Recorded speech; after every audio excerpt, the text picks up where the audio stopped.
Hello दोस्तों, अगर आप सचमुच में एक स्टार सीड हैं तो इस अर्थ पे आपकी पूरी ज़िंदगी में और आपके स्पिरिचुअल जर्नी में भी आपको बहुत सारे स्ट्रगल और चैलेंजेस का सामना करना पड़ सकता है, क्योंकि स्टार सीड का अर्थ पे जन्म लेने का मकसद ही यही होता है कि इस अर्थ पे स्पिरिचुअल वाइब्रेशन को बढ़ाना और मानवता की सेवा करना, सहायता करना। और आपको यानी स्टार सीड को इस लायक बनाने के लिए उनकी लाइफ में ये यूनिवर्स बहुत तरह के स्ट्रगल, बहुत तरह के चैलेंजेस देता है और अंतरात्मा से अंदर से एक स्ट्रॉन्ग पुश भी देता है कि आपको कुछ बड़ा करना है, कोई सोल पर्पस करना है, या फिर आपको अंदर से काइंड रहना है और इस मानवता की सेवा करनी है।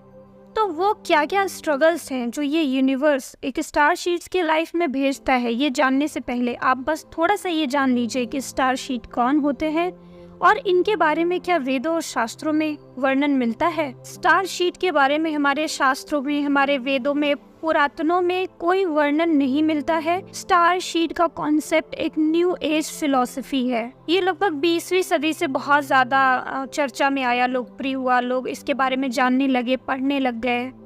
लेकिन जब गहराई से देखा गया तो इसका जो कॉन्सेप्ट है, स्टार सीड तो एक नाम दिया गया है, लेकिन हमारे वेदों में जो कुछ कॉन्सेप्ट है उससे ये मिलता जुलता लगता है।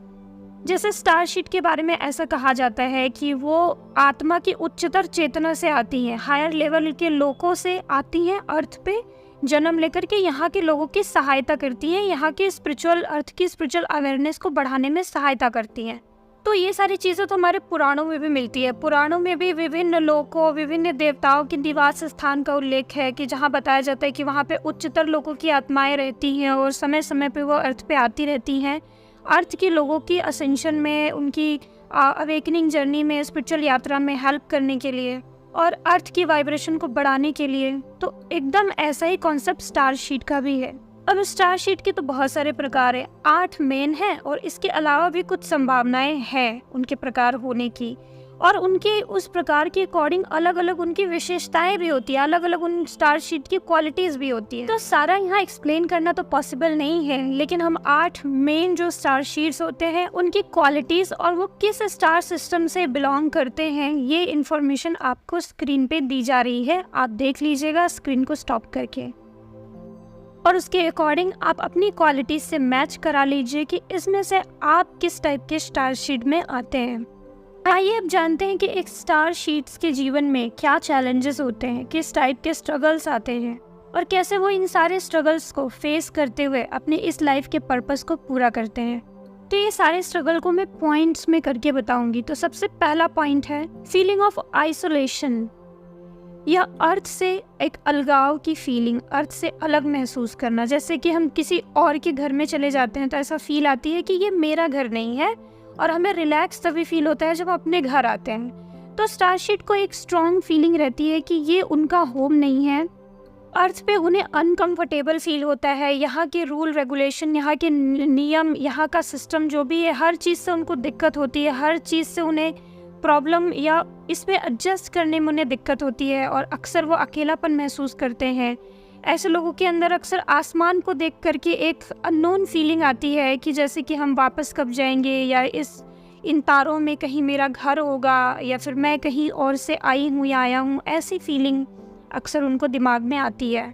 हालांकि ऐसी फीलिंग उन्हें क्यों आ रही है वो खुद भी इन चीज़ों से अनजान होते हैं, लेकिन अक्सर वो तारों को देखते हैं, उनकी बहुत रुचि होती है एस्ट्रोनॉमी में, तारों में, ग्रहों में, नक्षत्रों में, इन सब चीज़ों को जानने में उनकी बहुत रुचि होती है।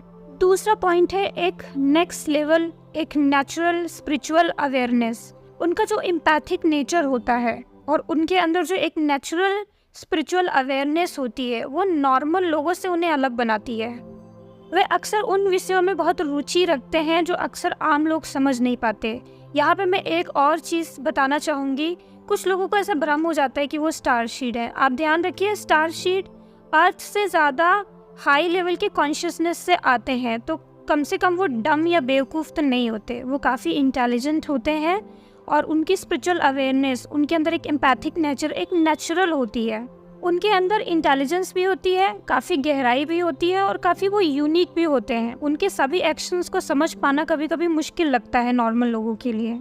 तो इस वजह से अक्सर उनके ज़्यादा दोस्त नहीं बनते, या दोस्त बनेंगे तो 1 या 2 दोस्त बनेंगे, और अक्सर कभी कभी दोस्त भी जो होते हैं उनको अच्छे से समझ नहीं पाते, तो मिसअंडरस्टैंडिंग्स हो जाती है, या दोस्त कुछ टाइम बाद अलग हो जाते हैं। मतलब ओवरऑल लाइफ में उन्हें अक्सर अकेले ही चलना पड़ता है, या फिर अगर उनके दोस्त भी बनते हैं तो हायर कॉन्शियसनेस लेवल के, उनके हाई वाइब्रेशन लेवल के ही दोस्त उनके साथ चल सकते हैं, वरना उन्हें अकेले ही रहना पड़ता है।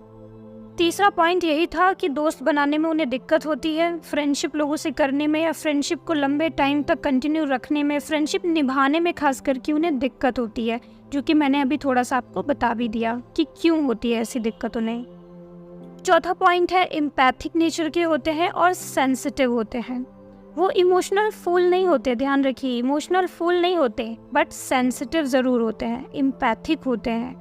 ऐसा नहीं है कि अपने इमोशन में बहकर कि वो गलत चीज़ें कर रहे हैं, बट वो दूसरों के प्रति काफ़ी संवेदनशील होते हैं, दूसरों की हेल्प करना चाहते हैं। तो कई बार बहुत सारे लोग उनका फ़ायदा उठाने की कोशिश करते हैं, लेकिन ऐसा नहीं होता है कि वो इमोशनल फूल होते हैं। उनको सब समझ में आ रहा है कि ये व्यक्ति सही नहीं है कहीं ना कहीं, और उनको अंदर से सब समझ में आ रहा होता है, लेकिन वो कभी किसी का गलत नहीं करना चाहते, इसलिए अक्सर वो जल्दी एक्शन नहीं लेना चाहते दूसरों के खिलाफ। वो वेट करते हैं कि व्यक्ति अपने से सुधरे, पर इंसान अगर अपनी बाउंड्री क्रॉस कर रहा होता है तो ऑब्वियसली ये लोग उन्हें फिर सबक सिखाते हैं, अपने लिए स्टैंड भी लेना जानते हैं। पांचवा पॉइंट्स कि इनके अंदर साइकिक एबिलिटीज़ भी बहुत ज़्यादा होती है और एम्पैथिक नेचर की भी होते हैं। तो स्ट्रगल इनको ये आता है कि साइकिक एबिलिटी होने की वजह से, एम्पैथिक नेचर होने की वजह से यूनिवर्स की बहुत सारी शक्तियों से ये जुड़ जाते हैं, सभी के दर्द तकलीफ़ों से ये जुड़ जाते हैं, सेंस कर लेते हैं। तो इन्हें बहुत सारे लोगों की नेगेटिव एनर्जी भी अफेक्ट करने लग जाती है, जिसकी वजह से इनको कभी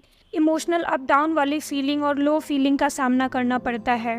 और कभी कभी एनर्जी ड्रेन ज़्यादा हो जाने की वजह से ये बहुत ज़्यादा थकान का अनुभव भी करते हैं, और कभी कभी बीमार भी हो सकते हैं। पॉइंट नंबर 6, लाइफ में आगे बढ़ते बढ़ते चलते चलते एक टाइम पे ऐसा आता है जब यूनिवर्स इनको बहुत सारे लेसन देता भी है और इनके स्पिरिचुअल अवेकनिंग भी कराता है, और इनको बहुत टफ स्ट्रगल्स दिए जाते हैं, इनको बहुत सारे लेसन और लर्निंग दी जाती है। जिस सोल पर्पस के लिए ये अर्थ पे जन्म लिए होते हैं उससे रिलेटेड बहुत स्ट्रगल और बहुत सारे एक्सपीरियंसेस इनको फेस करने पड़ते हैं, ताकि उससे लर्निंग सीख करके ये यूनिवर्स में फिर से वापस से अपना कोई सोल पर्पस कर सके। जैसे कि बहुत सारे लोगों को रिलेशनशिप इश्यूज जो हो रहे हैं, तो कुछ लोगों का कर्मा नहीं होता है, वो स्टार शीट अगर होते हैं तो उनको रिलेशनशिप प्रॉब्लम्स इतनी फेस इसलिए करनी पड़ती है ताकि वो सारी चीज़ें वो सीख करके फिर दूसरों की हेल्प कर सके। फिर यूनिवर्स खुद उनकी मदद करता है कि लो, इतना सब कुछ आपने सीखा है, तो आप खुद ही उनका रास्ता आसान कर देता है, उनके सोल पर्पस में उनकी हेल्प करते हैं यूनिवर्स, और उन्हें किसी ऐसे काम में लगा दिया जाता है जहाँ पे वो बहुत बड़ी तादाद में बहुत सारे लोगों के रिलेशनशिप को ठीक कर रहे होते हैं या हेल्प कर रहे होते हैं, या बहुत सारे स्टार शीट की स्पिरिचुअल अवेकनिंग कराई जाती है, बहुत टफ उनको सिचुएशन दी जाती है, स्ट्रगल का सामना करते हैं, आगे बढ़ते हैं, और फिर बहुत सारे लोगों को स्पिरिचुअल हेल्प करके उनका कॉन्शियसनेस राइज करने में लोगों की मदद करते हैं। तो इस प्रकार के स्ट्रगल्स भी स्टार शीट्स को फेस करने पड़ते हैं। अब ऑब्वियसली स्पिरिचुअल अवेकनिंग के टाइम पे, इस लेसन और लर्निंग के टाइम पे उनको बहुत सारे कार्मिक एक्सपीरियंसेस भी होते हैं, लाइफ के बहुत टफ लेसन्स भी उन्हें दिए जाते हैं, जिसमें कि उन्हें काफ़ी उतार चढ़ाव का सामना करना पड़ता है। और सबसे लास्ट पॉइंट है एक्सेप्टेंस इश्यूज इन सोसाइटी इन्हें एक्सेप्ट नहीं कर पाती है, और अक्सर ये भी सोसाइटी के रूल रेगुलेशन को, सोसाइटी के बहुत सारे गलत नियमों को चैलेंज करते रहते हैं, क्योंकि ये स्टार शीट इस अर्थ की वाइब्रेशन को राइज करने के लिए आए होते हैं। तो ये स्टार शीट समाज की गलत धारणाओं को तोड़ते हैं, रॉन्ग बिलीफ सिस्टम को चैलेंज करते हैं, नहीं मानते हैं, समाज के जो गलत रूल रेगुलेशन है, गलत मान्यताएं हैं, उनका विरोध करते हैं। तो इन सब कारणों की वजह से समाज भी इनका बहुत विरोध करता है, क्योंकि ये समाज के हिसाब से नहीं चल रहे, तो समाज भी इन्हें एक्सेप्ट नहीं करता, इनका विरोध करता है, इन्हें गलत समझता है। ऐसे बहुत सारे एग्जाम्पल हैं, जैसे ओशो को ले लीजिए। ओशो ने बहुत सारी ऐसे बातें की जिसकी वजह से उनका बहुत ज़्यादा विरोध हुआ, लेकिन बाद में इस समाज ने उन्हें माना, स्वीकार किया। ऐसे बहुत सारे लोग हैं, जैसे सती प्रथा का जब समय था, सती प्रथा भी बहुत समाज में सही माना जाता था, लेकिन कोई आया और इसका विरोध किया तो बाद में ये हट गई। ऐसे ही जो स्टार शीड होते हैं आते हैं और यहाँ की कुरीतियों को, यहाँ के रॉन्ग बिलीफ को, यहाँ के रॉन्ग नियमों को चैलेंज करते हैं और उसको बदलने के लिए भरकस प्रयास करते हैं। लेकिन ये समाज आसानी से तो उन चीज़ों को बदलेगा नहीं, तो ऐसे लोगों को बहुत स्ट्रगल का सामना करना पड़ता है, बहुत चुनौतियाँ आती हैं इन सब चीज़ों को करने में। बट वो सारे इन स्ट्रगल को फेस करते हैं। कैसे फेस करते हैं? क्योंकि इनके पास जो सामर्थ होती है, जो स्पिरिचुअल नॉलेज है, जो उनकी इंसाइट है, जो उनकी आत्मा की आवाज़ है, वो हमेशा उन्हें गाइड करती है। और साथ में जो यूनिवर्स है वो भी हमेशा उन्हें गाइड करता रहता है, हमेशा उनके साथ रहता है। वो कितने भी स्ट्रगल फेस करे, लेकिन उन स्ट्रगल से बाहर निकलने का रास्ता कहीं न कहीं यूनिवर्स उन्हें दिखा देता है, दे देता है। और इनके अंदर एक्टिव एनर्जी भी बहुत होती है, मेहनत करने की क्षमता होती है। ये जो भी सोल पर्पस लेकर के धरती पे आए रहते हैं, जब तक ये उसको करते नहीं है या उसमें लिप्त नहीं हो जाते, अंदर से उनको एक इंट्यूशन खाई जाती है कि कुछ करना है, कुछ करना है, कुछ करना है। और फिर यही मोटिवेशन उन्हें कुछ कर देने के लिए मजबूर करती रहती है। और जब तक वो अपना पर्पस पूरा नहीं करते, वो शांति का अनुभव नहीं करते। तो जो भी स्टार शीड होते हैं उनका जीवन एक सोल पर्पस के लिए होता है, एक मकसद के लिए होता है। और डेफिनेटली वो अर्थ की वाइब्रेशन को हाई करने के लिए आए होते हैं और उनके साथ ईश्वर भी होते हैं। तो उनका जीवन साधारण, सामान्य और इजी तो नहीं होता।